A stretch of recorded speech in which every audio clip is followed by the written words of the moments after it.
So anyway, let's get going on the carbon fiber tubes. So if anybody doesn't exactly know what I'm talking about, this isn't, you could do this where you just dumped this in a, in a trough and then poured resin around it. I will say that there's a couple problems with casting carbon fiber directly into the material that you're going to turn. There's some breathing issues. You don't really want to be breathing the dust, I believe. I don't know everything about that, but I'm pretty sure that the dust is pretty toxic. More toxic than just dust, like wood dust or resin dust. So that's one thing I want to caution you about. But what we're doing is for tube in blanks. So you would take some pen tubes, and similar to if you were doing like label blanks or that kind of thing. So you take your pen tube, and what we're doing is we're basically just sliding this sleeve over your pen tube, and then we're going to use CA glue to lock that down to the tube. And then later on, what you would do is you're going to cast that tube in one of your tube in molds, or there's a couple different ways to do it. I use these P-Town subby molds. I find them to be the easiest. And so at that point, what a lot of people do is, especially with this black carbon fiber, they'll put, watch parts on. That's kind of a background for a lot of watch part blanks, and things like that. Watch parts are kind of one of the big ones that I've seen this with. So anyway, so that's kind of what's going on. Now, first things first, where I got these is Turner's Warehouse. Chad started carrying this stuff. I frankly didn't even know when Dave asked me to do this and I started researching. I was trying to find places where you can get this. And I thought, and actually I was just on the Turner's Warehouse website randomly, and I ran into these things. So they have quite a few different types. So I have, your standard black, just carbon fiber, what you kind of think of. And I want to say also that you can just do this and cast a carbon fiber pen blank. You don't need to put watch parts or glue little other things to it, really. It does provide a nice little background to those types of pens, but you can just go with the carbon fiber and it looks pretty awesome too. But they have different colors and slightly different stuff. So I actually got a glow in the dark. I want to say this is maybe not carbon fiber. It might just be Kevlar or some other material, but they have a glow in the dark one that's white. I picked up a blue colored carbon fiber, and then obviously I wanted to get the black standard one. So that's what we're going to be doing. I'm going to kind of show you how I do it. Hey, Nick's here. How's it going? I was trying to get a hold of you and I couldn't find the right way to get a hold of you. I thought we'd probably talked before, but it might have just been an email. Glad you made it out. And Jeff's here too. Sweet. Awesome. So we got people showing up. That's awesome, guys. All right, so I'm going to get the camera set up. Like I said, I'm going to kind of just run through this. I'm going to stop at the end, and if anybody has questions for me, I'm definitely going to answer all of them. But I'm just going to kind of run through and show you. This is a pretty simple thing, and to be honest, I actually kind of just copied how Chad does it. He's got a video on this as well, so you guys get to see me do it. But if anything was weird that I didn't really explain in this video, just make sure, Chad Schimmel also has a good video that I actually used to learn how to do this. So first thing you need to do is you got to get some pen tubes. Now I'm going to get some gloves on real quick right now. One other thing I want to mention is I've already put one of these molds in the oven. My shop is pretty cool right now, and when you're doing something with very small amounts of resin, you definitely want to, get every part heated up. You want to get the mold heated up, and you want to try and keep your environment warm. So I'm just going to get that thing going, and I usually leave these in when I'm doing tube in molds. I'll leave the mold in the oven at around 135 to 150 Fahrenheit for like 30 minutes.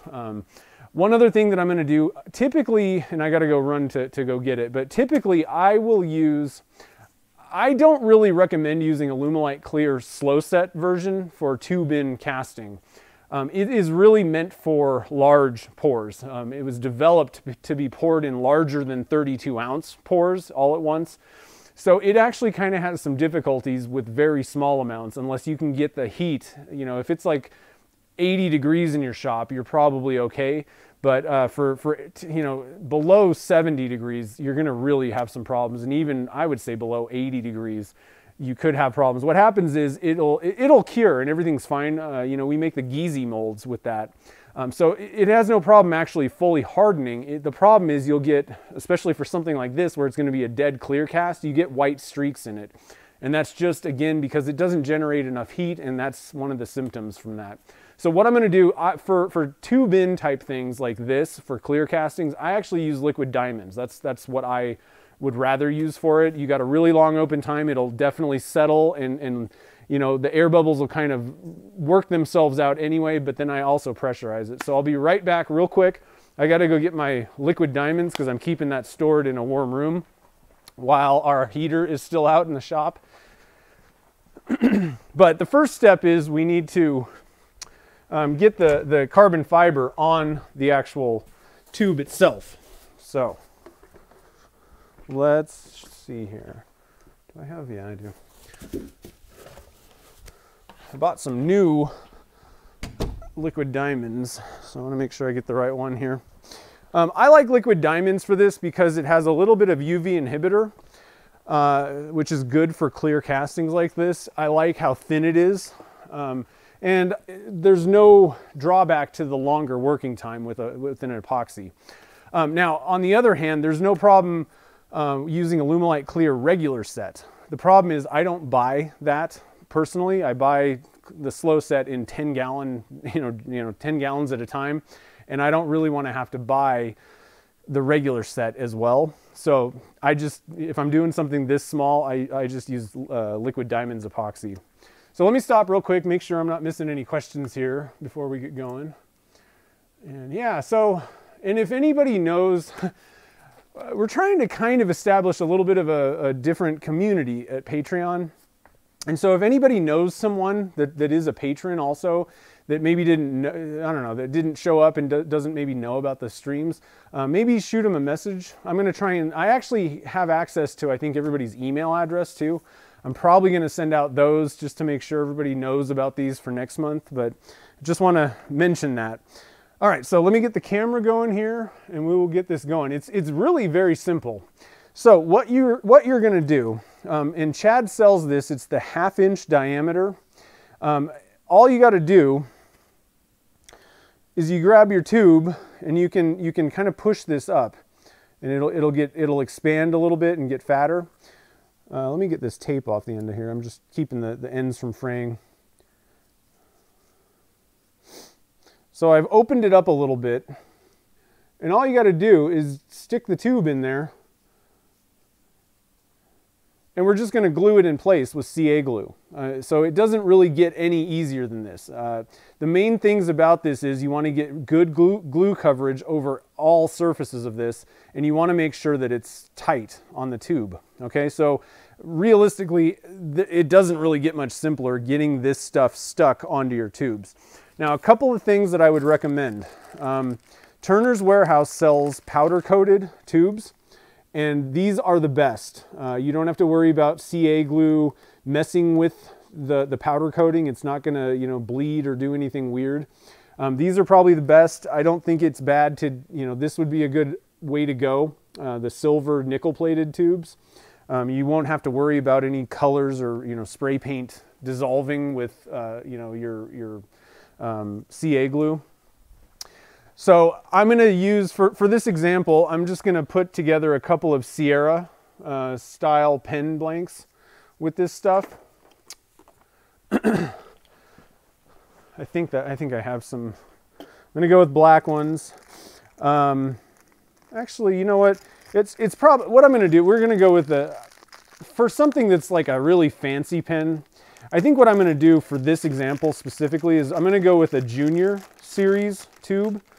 So your 2-piece, your roller balls. We're going to go with the black ones, and we're gonna get these carbon fibered basically. And I kind of like that idea because I would someday like to make a watch parts pen, blank. So we're just going to go with that one. So you can do any size you want, but that sounds like a good one. Yeah, you should be able to get from 7mm. I mean, all the way up to, I think the biggest ones that I've seen are somewhere around that 1/2 inch mark. So, for a larger one, the Junior Gent, the cap one, it fits very easily in there. Oops, my strands are sort of coming apart here. You want to try and keep tension on that.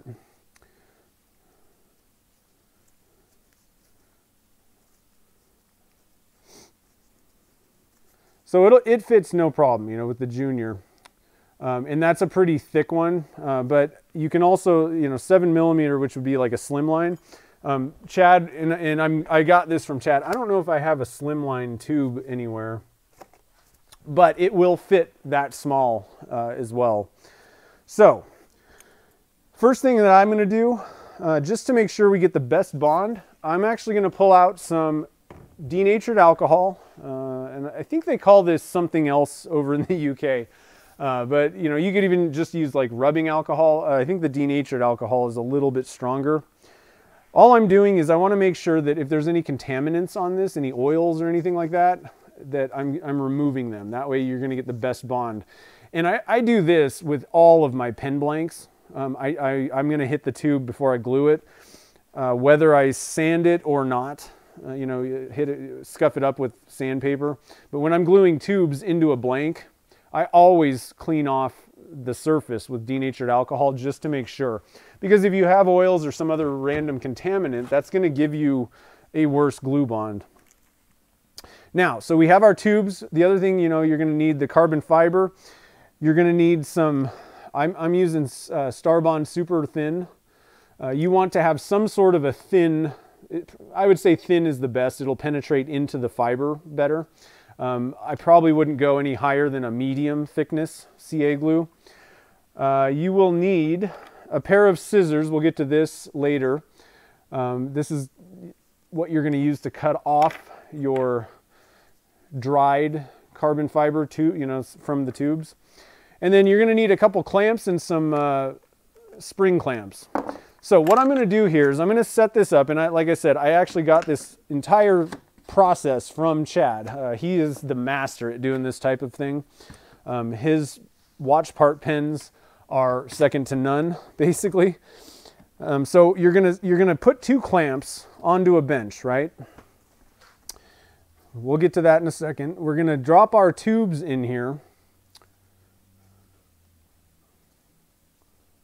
So I'm gonna get that first one. One thing with the Junior Gent tubes, you know, that one of them's smaller than the other, you want to make sure that you're not accidentally sliding one tube over, the bigger tube over the smaller one when you put these in. Just one little thing to mention, make sure that you've got space between the two tubes.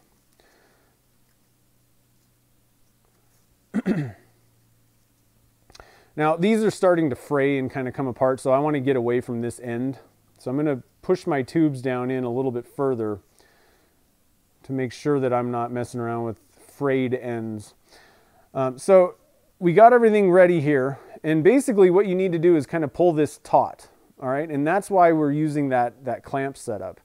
So first thing I'm going to do is we're going to cut off the excess. We don't need, where's my scissors? I had scissors over here, I swear. Not, and I don't want these ones. Where'd my other scissors go? Huh.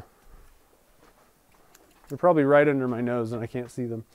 Anyway, I'm going to cut off the rest of this carbon fiber. And as you saw, I had some tape kind of holding the end so it doesn't fray.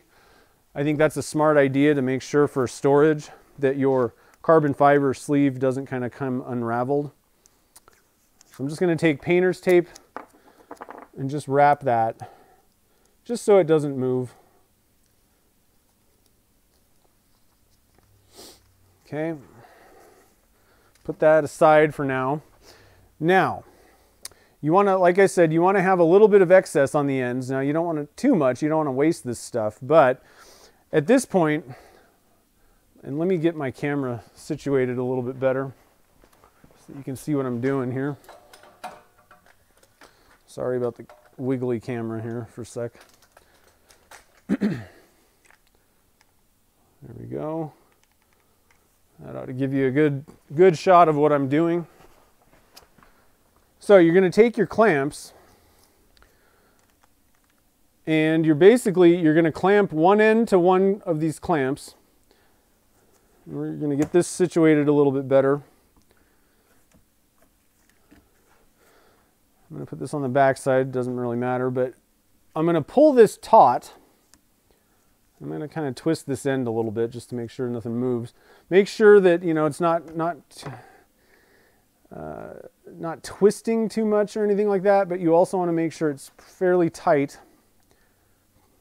I want my clamps to be on the outsides of these, the spring clamps on the outsides, because I'm going to be dousing this with CA glue.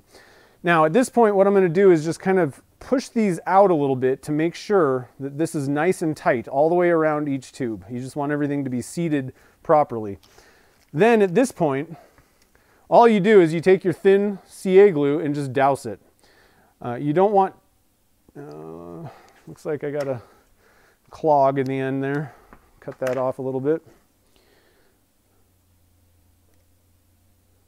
And the way that Chad explained it in his video, you want to make sure that you're dousing it really well, but what you don't want is for it to be so saturated that it's dripping off the bottom. That's a problem. It's just going to look funky, and you're going to have little blobs of CA glue when you go to cast these. So you want to get it all done. You even want to hit the center where between the tubes to make sure that's nice and hard. And you can just use your glove to kind of rub it in. One thing I would recommend is, and I forgot to bring my fan over, I would recommend having some sort of a fan behind you diverting the CA fumes. It kind of burns your eyes. Not particularly pleasant. So I'm going to actually go get a fan, I think, in a sec. I'm only doing one of these tubes though, so it may not really be that, it's not affecting me yet, but it kind of tends to burn the eyes. And you can just kind of keep adding a little bit at a time until you've gotten it nice and saturated. But again, you want to make sure that you're not getting drips underneath. But you do want to make sure that you're getting all sides of this tube glued to your carbon fiber sleeve.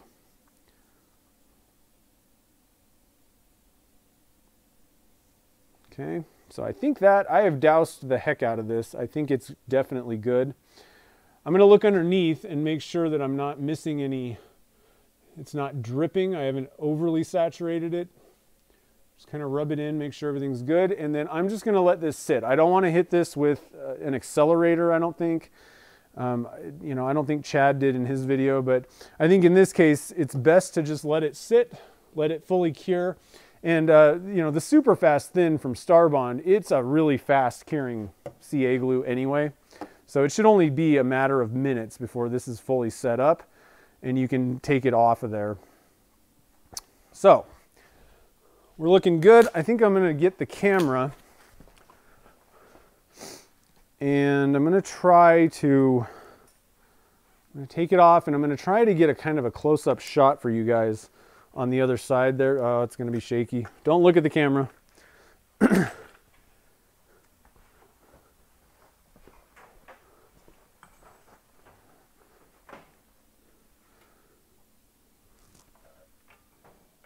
Need to get some slack on my cord. There we go. So we don't have any drips, I don't think. I don't see any. And if you do see a drip, then you can just, you know, take a glove or whatever and just kind of wipe it off. But it should only be about five, maybe 10 minutes at the most, and that'll be fully cured. You're good to go. And what you're going to have after that is something like this. And this is hardened and it's glued. Oh, I'm not on camera. It's nice and hard at the ends. It's glued onto the tubes. And we need to cut that off. So let me get this camera put back on the tripod real quick. And where'd my tripod go? Oh. Don't look at the camera. Here we go. So a couple tips about this. You want to make sure that this has fully cured before you start cutting it off and doing all that. You know, I would probably recommend letting it sit overnight. And then the other thing is before you cast this in resin, you really want to give it a good amount of time to fully cure. I'm like bare minimum 24 hours and not like overnight. I mean like full 24 hours is what I would recommend for that. I would actually probably, if you can let it sit for a week, you're best off doing that. That's kind of, that way you will not have any problems with, you know, what ends up happening is this CA glue will off gas while it's curing. And if you put it in resin, you're going to get bubbles and other curing issues if it hasn't finished off gassing. So you could probably accelerate that a little bit by maybe popping it in the oven. The problem is I have no clue what temperatures and all that stuff are you know, good for that kind of thing. So, you know, you might do that at your own discretion. I would say I probably wouldn't go, you know, much more than like 120, 130 degrees in the oven. Maybe leave it in there for an hour. That may help accelerate the cure, but I don't know exactly what the best recommendation is. So I'm, you know, the way I do it, I just leave it sitting, you know, out for a few days and it'll be good. You're going to be motion sick. Sorry about that, Nick. Oh, man. Yeah, you're good to go on the sizes for that 7mm. That's why Chad picked the 1/2 inch. I think they're all 1/2 inch that he sells on his site, because they all work for everything. All right, now I want to show you this. This is something, again, I got this idea from Chad, actually from a video from a few years ago. These are curved scissors, and he uses these anytime that he needs to cut things off of a tube. So we're gonna, oh, that's hard. Woo. It's definitely hard. All right, so I've cut that little end off, but the nice thing about these curved ones, you're gonna kind of come in, cut into that, and the curve, you can get right up against whatever you're trying to flush, you know, flush trim something to. And you don't have to worry about cutting onto the surface of that end. The curvature is always trying to kind of cut away from it, and you're not going to run the risk of ruining or damaging your tubes, or I should say the carbon fiber on the end of that tube. So let's, I'm going to try, now this is all kind of delicate, you know, finicky stuff. You want to just kind of be careful. I need to get the camera on this side because I'm in a really awkward position holding that under the camera. So let's just stop. Let's do this the right way. And I'll get behind the camera so you guys can kind of see what's going on. But I'll be in a normal position, hopefully. I'm really happy with the new lighting over here under the in the casting area. All right, so let me know if there's any problems viewing this. I'm going to stop after I get this first one cut. So I'm just going to kind of nibble away this stuff until I can kind of get the scissors onto there. You just, like I said, you don't want to get too aggressive with it, but at this point I can kind of see inside and see that where the tube is.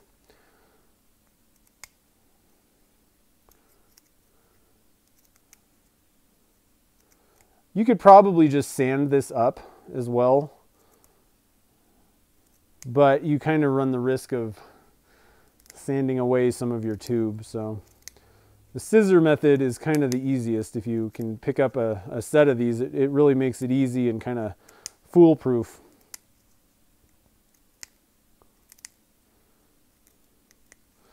And like I said, guys, I don't really do a whole lot of this tube in type stuff. I'm much better at just dumping stuff in a trough.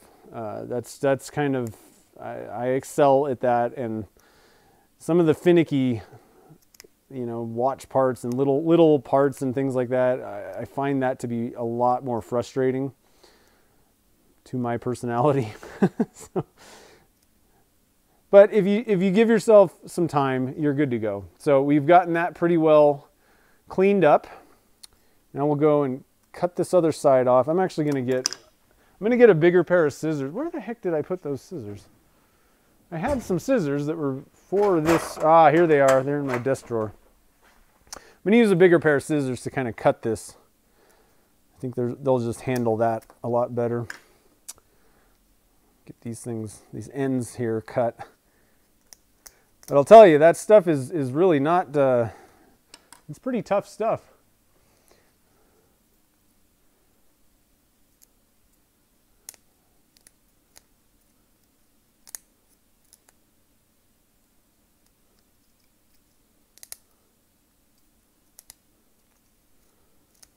So how many of you guys do, like, you know, this kind of tube in casting stuff? Is this something that you guys do much of?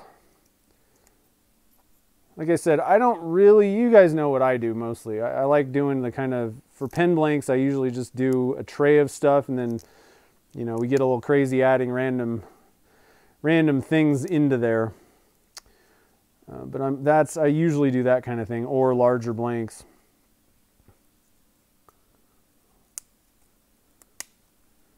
I just tend to enjoy that a little bit more.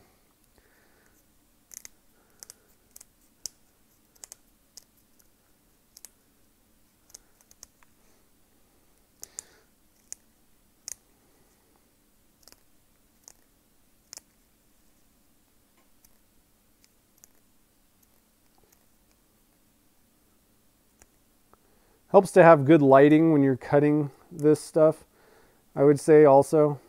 I have pretty good lighting, but I think task light directed right onto the you know, what you're cutting is probably going to be your best bet. And I don't think, it doesn't need to be absolutely perfect. Mainly we just need to be able to get the little silicone plugs onto the tube, because you're going to end up barrel trimming the blank, you know, later on. So it just needs to be able to accept those little plug things. All right, so I think at this point we got that one done. This one's halfway done. And then we're gonna just cast these in resin. Originally I had planned on casting these, like gluing these on, but we can't get this cast. So I could kind of glue these guys on to a tube. But I think that, honestly, I'm not sure that anybody really needs to watch me glue little specks onto a tube. I don't know. If you really want to see that, you know, you guys let me know. But I think it might be better just to kind of do that on my own time and just show you guys casting one of these things. I think you can kind of fill in the rest, you know, if you want to glue watch parts or anything to the top of these. I think that kind of is fairly obvious, you know. And I'd like to kind of get to the Q&A session and just kind of hang out. So my attention is not totally focused on cutting these little tubes. I want to hang out with you guys. All right, so I think we got that good. Now, the next step, like I said, I got my tube in mold in the oven. To be honest, I think I actually screwed up. I think what I did here is these are 2 cigar blanks, and they're the exact same part of cigar blanks. So, dang it. I meant to cut, I think it was the blue one up. Shoot. I didn't really, oh no, that's the junior. Okay, so I apologize, guys. We're gonna have to do some more cutting. These are the Sierra tubes, and this one is that glow in the dark. So I'm gonna have to cut these as well, because I don't really want to cast those cigars until I get the other part. The cigar kits are the same size tubes, but same diameter, but one of them is longer than the other for the kit, and these are exactly the same. So I kind of messed up. Oopsies. So Jeff, let's see here. Frank makes molds of various things. Oh, nice. Yeah. Oh, that's cool. Oh yeah. Okay. Because you sent me some of that stuff. It was cool. I haven't cast all of the stuff that you sent yet. You guys probably noticed I haven't put a normal video out even at all this year, and it's just the shop remodel and some other life things have happened this year that the heater didn't help anything in the shop, and so it's been kind of a trying year so far. But the shop remodel is pretty much done, and I'm just about ready. I'll probably be shooting the shop tour video this weekend. And then we'll start to kind of get back to, the normal Dunkin' Junk live streams. And I'll probably grab some of that cool stuff that you sent. Still turning, let's see here. Oh, I think I missed some stuff. Ann, oh hey, how's it going, Ann? Welcome to the stream. I didn't see you earlier. Anne's a complete newbie. Well, that's okay. Everybody starts somewhere, and this is a good place to be hanging out, I think, if you haven't done any. Frank, yeah, so Frank does, did you see the skulls? I used the skulls in my clock video. It's up on the wall behind me. Still turning pens. That's cool.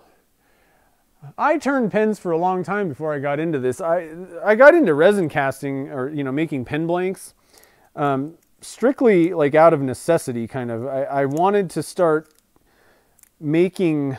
I wanted to use sagebrush, sagebrush is like basically like a brush, a bush kind of plant, but it's the Nevada state flower.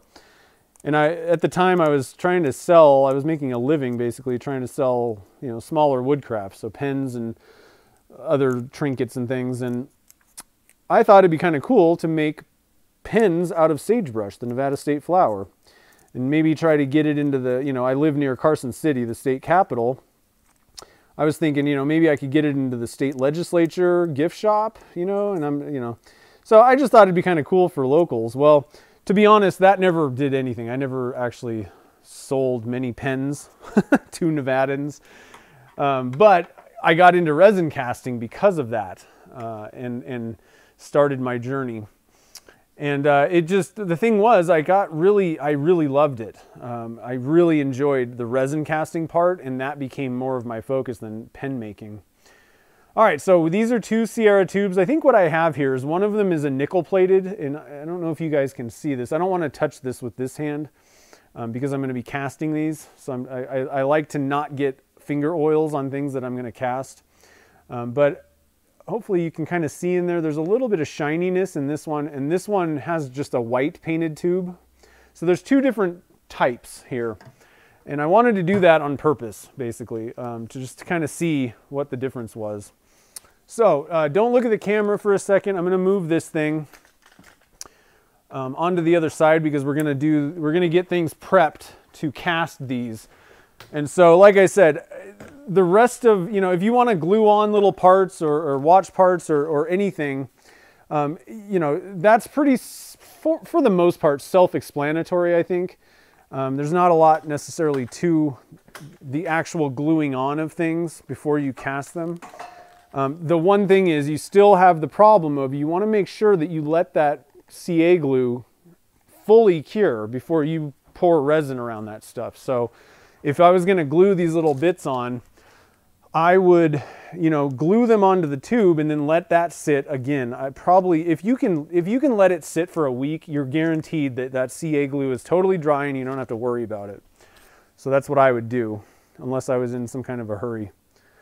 All right, so I don't know if you guys can see on this camera. I'm just touching this, and there is still a little bit of dampness on this one side, but I have a feeling that this is probably good to go. I'm going to release the clamp. You might have your clamp kind of get glued on like I just did there. But it's stiff, so we got this pretty well glued on. I'm just going to kind of pop that off of there. And then I'm going to set this aside in an area where it's kind of safe, let's say. And what I mean by that is, I spray mold release in the shop sometimes and do different stuff. It gets dusty. I want to have this sitting and curing in an area that's not going to get dust and other contaminants on it. So in the meantime, for now, I'm just going to set it aside behind me, get it out of the way basically. But I actually kind of let these other ones sit in a drawer when I was letting them fully cure.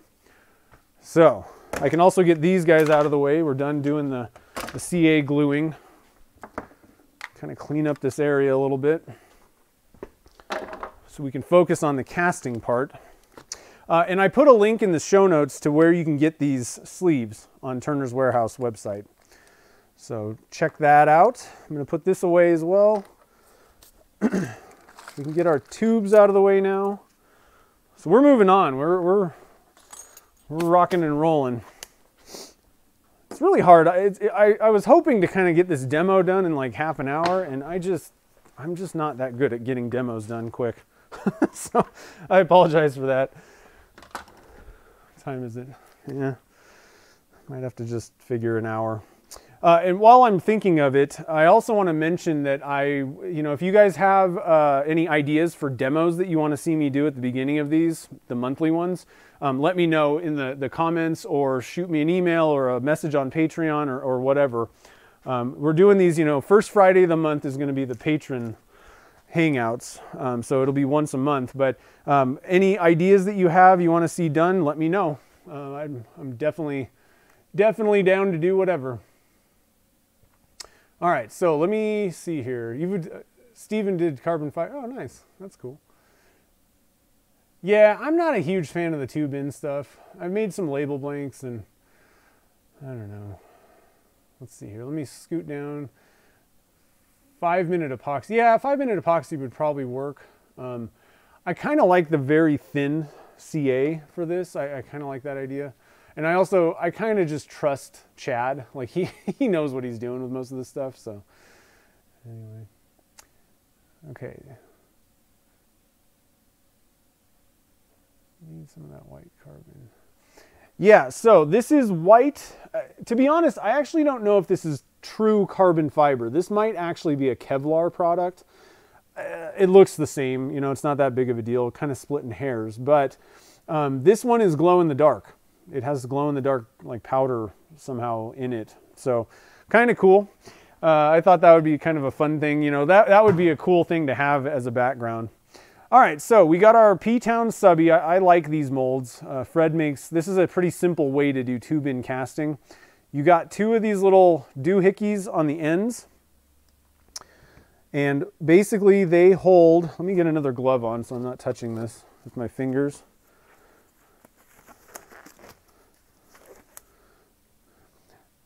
The little silicone plugs are going to hold that in place and also keep resin from getting in there.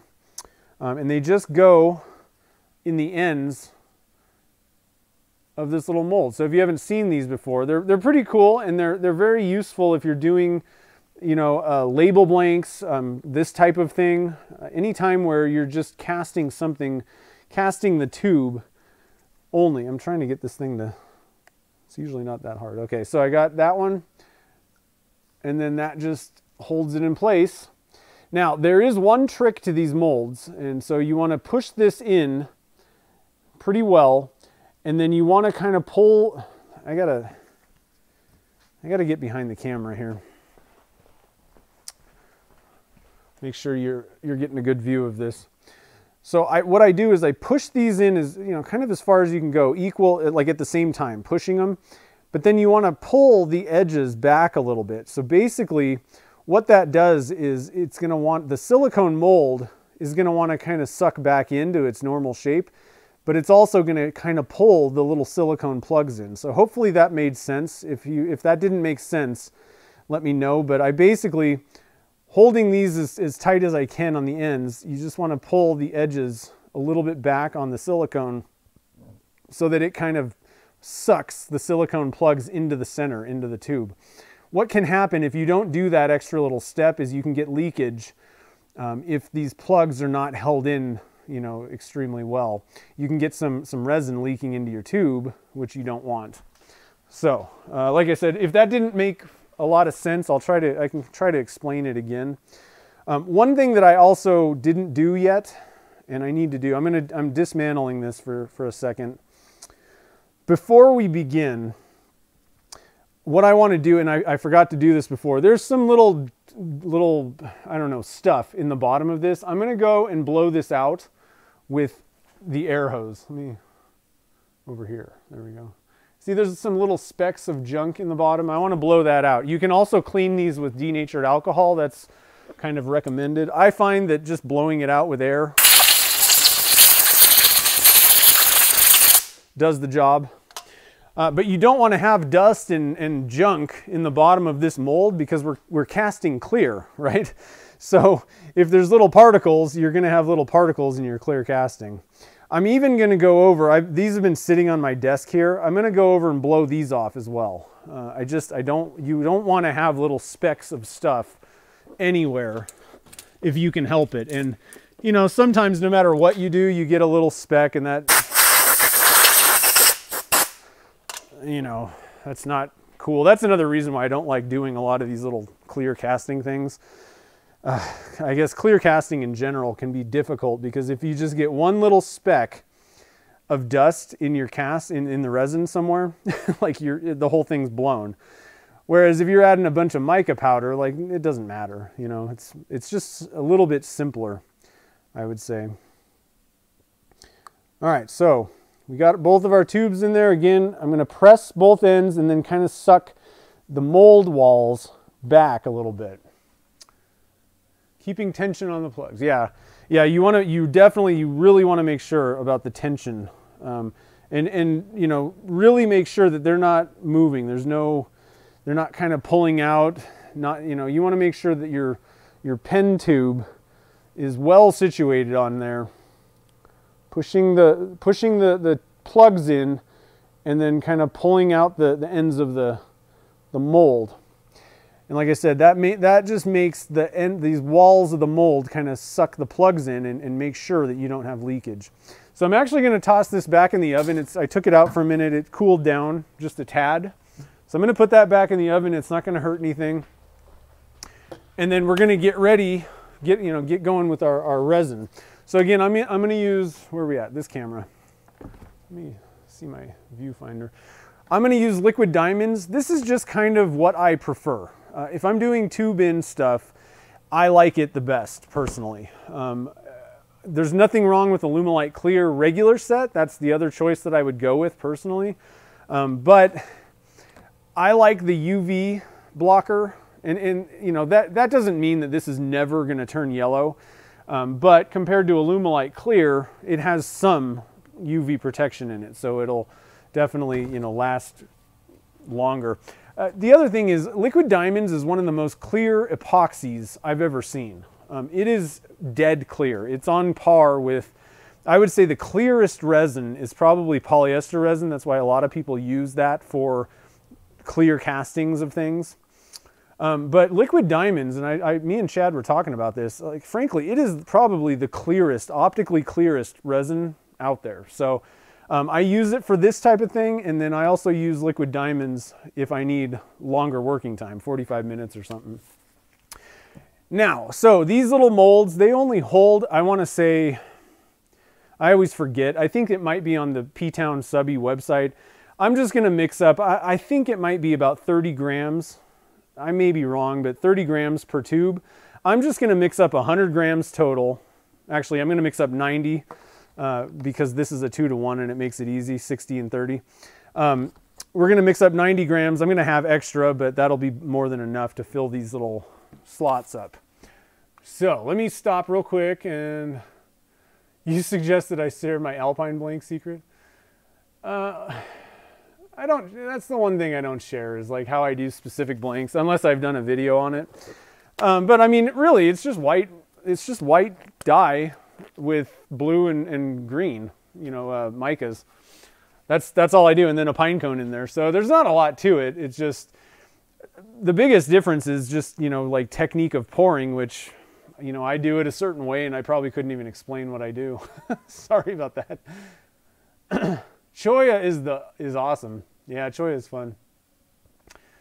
Choya cactus. Okay, that's not a bad idea. I could do that next week if you want, or not next week, next month.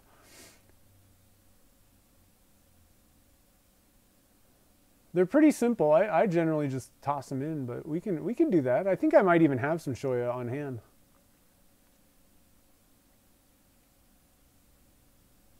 Sorry, I'm just looking to make sure that I'm not missing anything.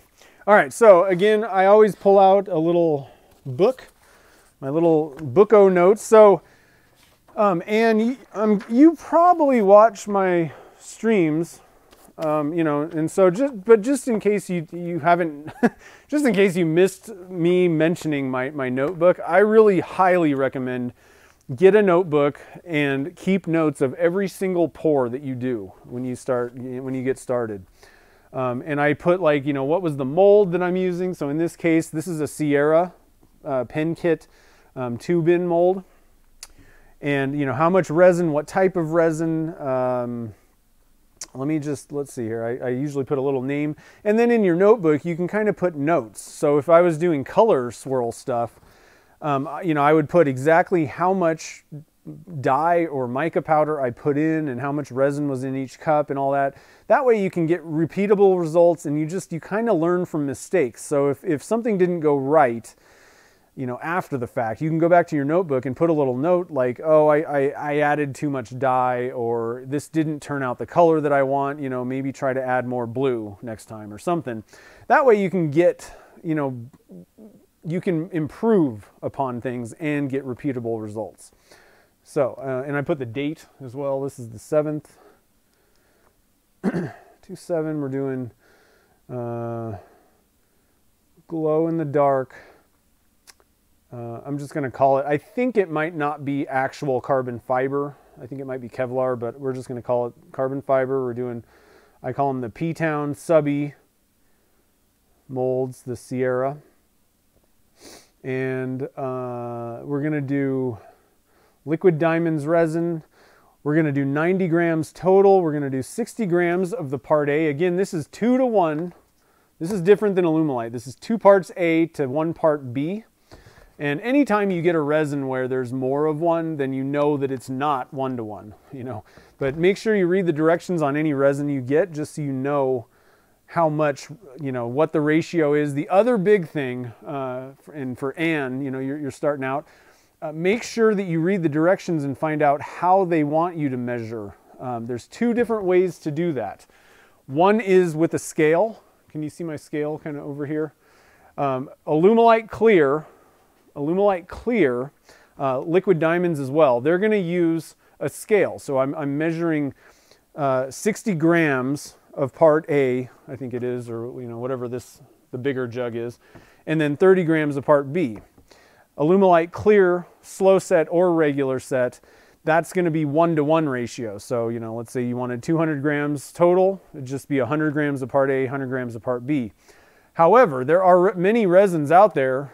Stone Coat Countertops is one of them that I just off the top of my head that I've used before. And another big one is a lot of people use Alumilite Amazing Clear Cast, which is a totally different resin than Alumilite Clear. It's an epoxy, whereas Alumilite Clear is a polyurethane. And Amazing Clear Cast you want to do by volume. So if you're going to be measuring by volume, you want to get a graduated cup. And if it's, you know, 2 to 1, then you're going to put 2 parts to 1 part, but it's by volume, not the weight. So just make sure you understand what the directions say on the resin you're using. We're using weight with liquid diamonds. And that's it. We're just making clear, so I don't have to put any other notes. But even for something as simple as this, I'm going to make notes of this. Get it into my notebook, and if we run into some problems, I'm going to come back and write notes in this notebook about what I did wrong so that I don't do it next time, you know? All right, so let me get this thing out of my face here. So we're going to get our cup, and let's get the camera situated a little bit better on this area here. There. In fact, I'm actually going to, bear with me real quick, guys. I got a better camera, a better way of mounting situating my tripod. It requires me to like put one leg up, kind of. So bear with me while I get my tripod situated for this. It'll get you guys a better view of the actual me pouring. There we go.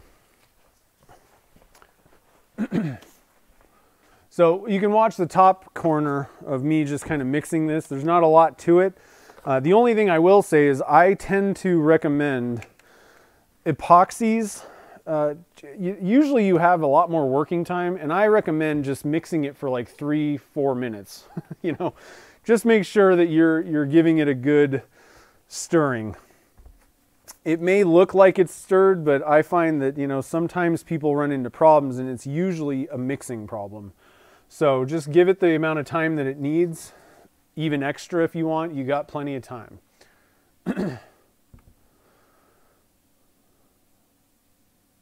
Let's see. Let me stop. I think I might be missing something. Anyone know how long it lasts before turning yellow? Mainly, it's how much UV exposure you're giving it. So if you leave, you know, a piece, if you just cast some Alumilite clear and then stuck it in the sun outside, possibly next day, you know, if it's just getting bombarded with UV radiation. I've found that heat, you know, if you leave a pen in a car and it's like summer and hot, that can do it. I've had blanks, you know, that I've left in my shop in the summer, which it only gets to, you know, 85 or something like that, maybe 87 in here. Over time, it can yellow, but the sunlight definitely will do it. If you don't want to leave a big casting, you know, on display out that's direct sunlight, you know, through a window. But for the most part, you know, I actually haven't had that many problems, aside from things. And I'm talking about Alumilite clear. Aside from things that I flat out just leave out in the sun, or it's exposed to pretty higher heat, it generally stays pretty clear. It's just, the thing is, every resin, for the most part, there may be a couple of exceptions, will yellow if given enough exposure. But Liquid Diamonds has some UV, I think they call it UV inhibitors, and this is the problem. There are no studies, there's no data, nobody knows what that means. You know, I have never found any answer as to, you know, oh, is it, you know, if it's exposed to 95 degrees, or there's no numbers or comparisons to, you know, different products. So I don't know, it's kind of a crapshoot, I would say. Supposedly there are some formulas of resins that are chemically, they will not yellow. Art resin, they claim that their resin will not yellow from UV light. And I know that polyester resin is very UV resistant as well. I don't think that it generally will yellow.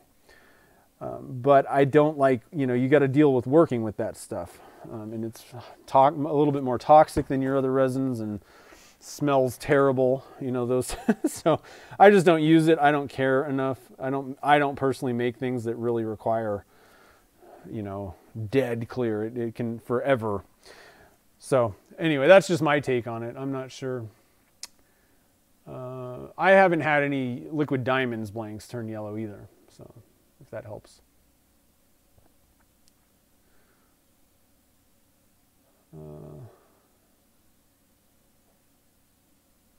Yeah, like if you just kind of keep it away from that sunlight and heat, you should be pretty good. If it's something that, you know, that really matters, like you really don't want it to turn yellow at all, you know, I wouldn't recommend using Alumilite clear because it has 0 UV inhibitors in it. That's your worst option for that kind of thing. Liquid Diamonds has some. Stone Coat Countertops epoxy, I think, has some.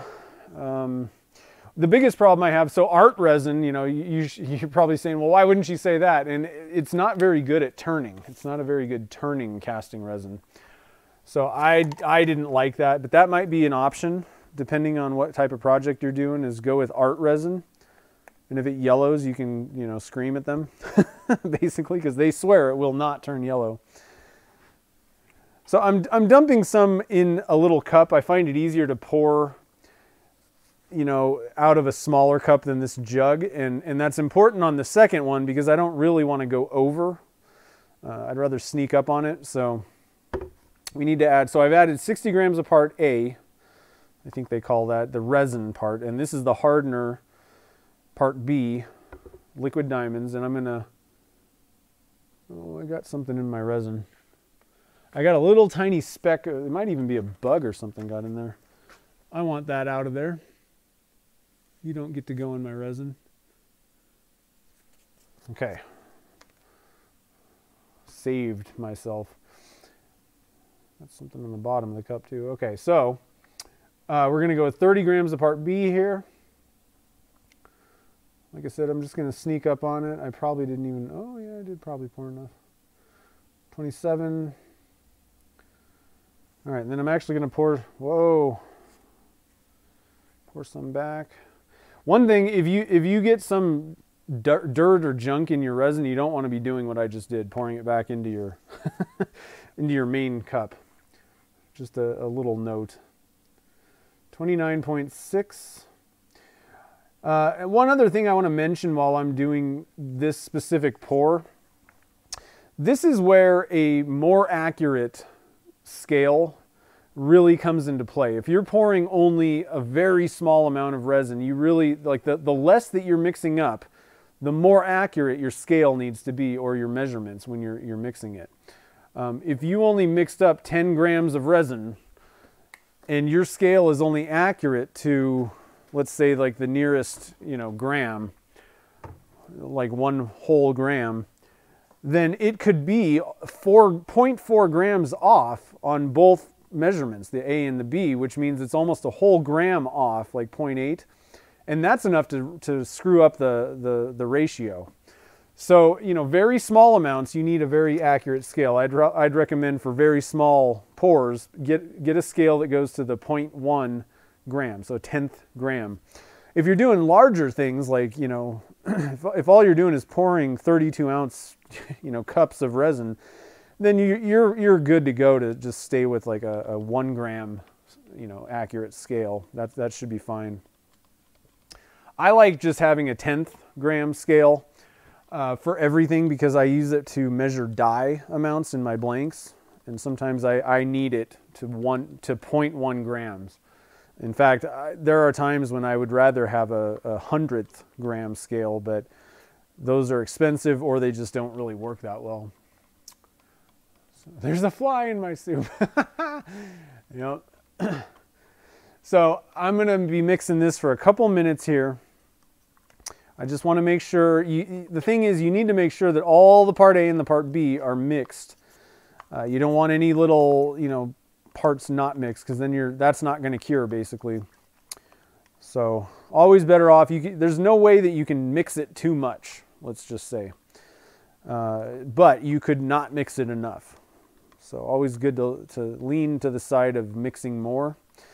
Same goes with the pressure pot. You can take it out too soon, but there's no harm in leaving it in longer. So that actually goes with your resin amounts. So if you're pouring a very small amount of resin, you may need to leave it in the pressure pot longer. So for tube in blanks, if I was going to use Alumilite Clear slow set, again, I don't really recommend that unless you're in a really warm environment and really make sure that the resin's heated up.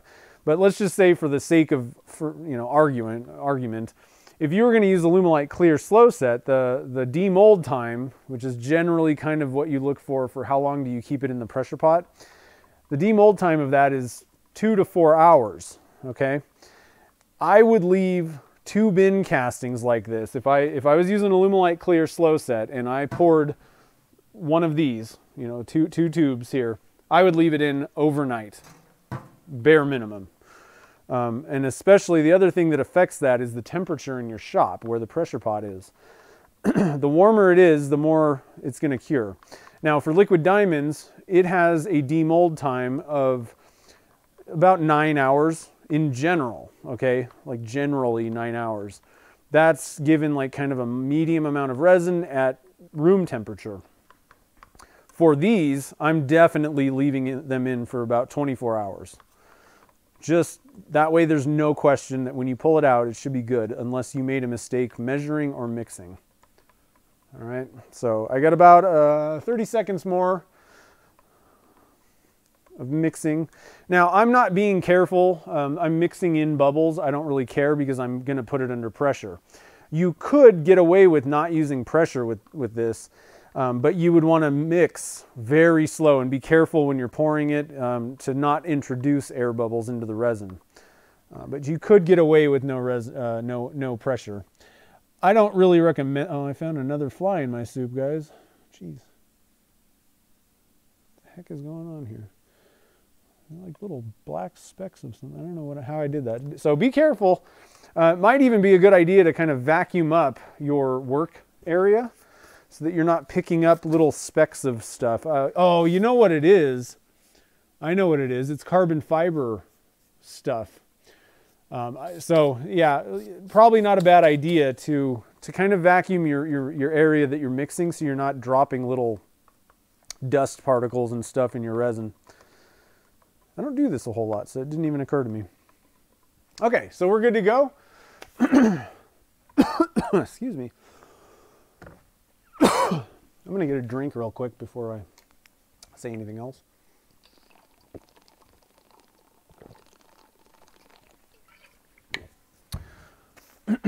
Okay. So I pulled my mold out. I'm just going to give it one more. I'm going to make sure that these plugs have tension on them. And then what I'm going to do here is I want to pour to the bottom of this mold. I don't want to, that way it's you're filling it from the bottom up and it's kind of seeping into all the little pores and goodies. All right, so let's zoom in.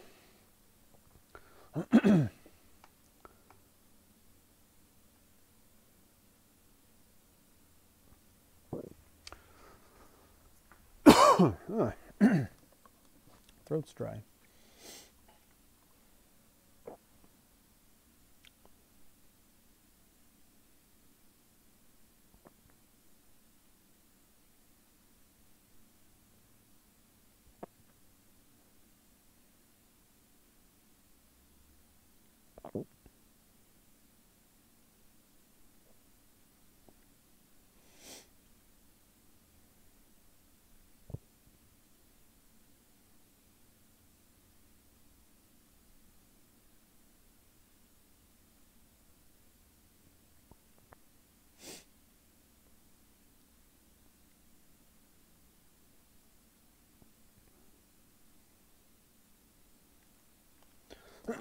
Now, one thing you can do if you have larger bubbles under there, and I kind of forgot to do this, a lot of times I'll fill these halfway. Man, my throat is dry. Sorry, guys. I'll fill this mold halfway and then kind of try and get any larger air bubbles to move by tipping it. I've filled it pretty much all the way, so it's not like I can tip this mold now. But just kind of a little tip, if you do have bigger bubbles,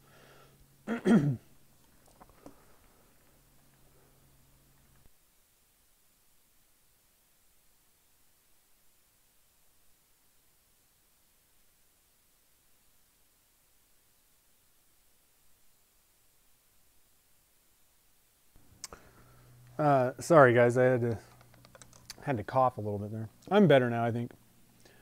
If you do have bigger bubbles that you can see in the mold, that is something that you can do to get rid of them. You can also kind of tap this a little bit.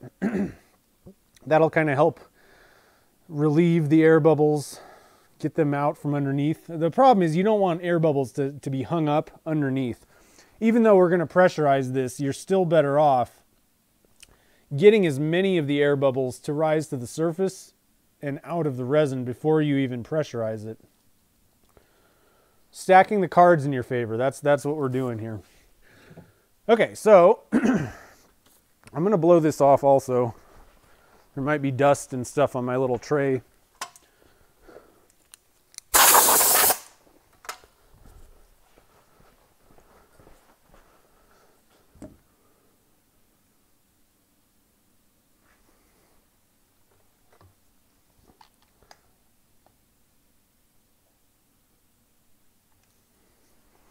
All right, so I have my little rack. We're just going to put that on this bottom shelf of it. And then I'm going to pop it in this pressure pot. Now again, my shop right now, you know, in the winter, and we don't have a heater still, it's dropping, I don't know, I'd say overnight it probably drops down to, you know, maybe 52, 55.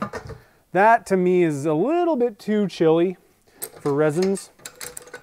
Realistically, I don't really want my shop to be dropping below 60 if I'm casting. So what I've done is over here, oh, where are we at here? Can't see my, there it is. There's my little, I have a little heater that's directed to the pressure pot that I'm going to be sticking it in. And that kind of keeps my pressure pot warm overnight. So for resins that I have to leave in overnight and really need to maintain, you know, a level of warmth. This is the pot that I'm using, and even the other one gets a little heat, but this one, that heater's directed to it all night and just keeps that temperature up. So if you're in a colder area, that might be a good way to go if you need to leave things in the pressure pot overnight. Another thing you can do is bring it inside. Bring the pressure pot inside if your house is warmer, but you really want to try and keep it around as close to that 70, 72 degree temperature, like room temperature, as possible for most resins. And especially in this case with a smaller amount.